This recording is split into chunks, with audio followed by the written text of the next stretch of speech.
Hello and welcome to day 3 of the Yoga Advent Calendar. Today we're going to be looking at side plank, Vasisthasana.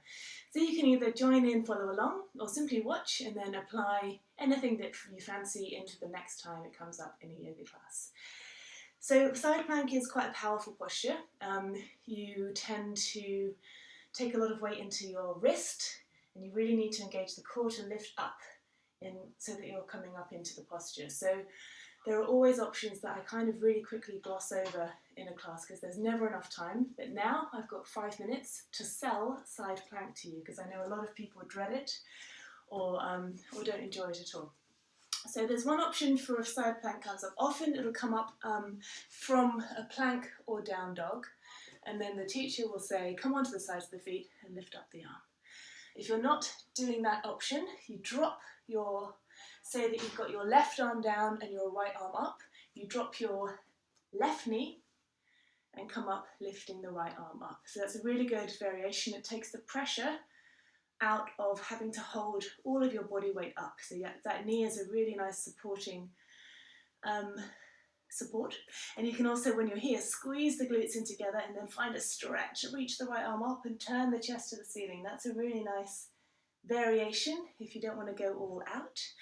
Another option is to take the top leg in front. So if you're coming into it from your plank or down dog, come onto the little toe side of what will become your bottom leg, and then step your right foot over the top. And then you can really push into it to lift up.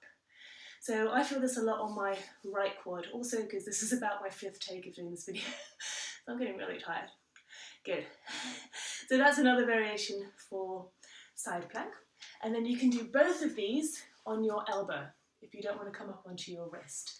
So say you're coming into it from your plank or down dog, you probably would need to drop your knees, take the elbow down to the floor, and then come onto the feet and take whichever leg variation you want. So give those a go on both sides so that you don't become lopsided. See which option is right for you. If you want to do the standard side plank, I'll give you some pointers there as well. So again, if you're coming from down dog or plank, some teachers will say come into plank and set your bottom hand underneath the shoulder and then lift up so that you're in a straight line.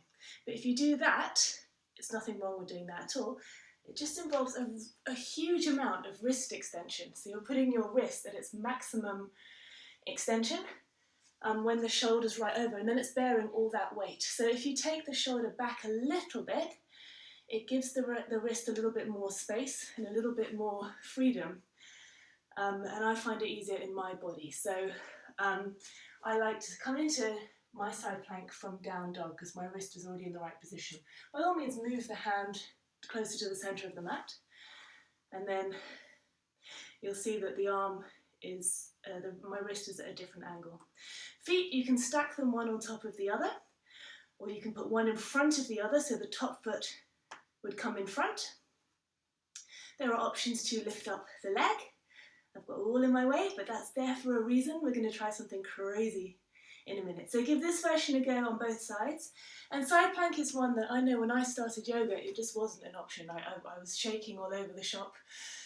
And then it became one that I dread or just even sit out. So please don't hesitate to drop the elbow, drop the knee, or even if you're taking the full version but not for the full time, your body will learn and you'll get stronger and stronger and stronger. Okay, so I'm going to show you if all of that has happened and you've got a really strong Vasisthasana and you want to try something cray-cray because it's December, we're going to do side plank up the wall because why not? So it is exactly how it sounds. I've not done this actually, I haven't got this far in my filming, so let's see what happens. So you need to be close to the wall. Keep the top hand down for now. Make sure the wall isn't too slippery. And then I should practice this. Push into the wall. I need to take my top arm further away. A little bit of trial and error. And then whee! Lift up. Bit of madness for Christmas. I hope that wasn't too insane. But loads of options there. Make sure you do them both on both sides. Tomorrow is a nice mindful meditation. Just so you know. Have a nice day. See you tomorrow.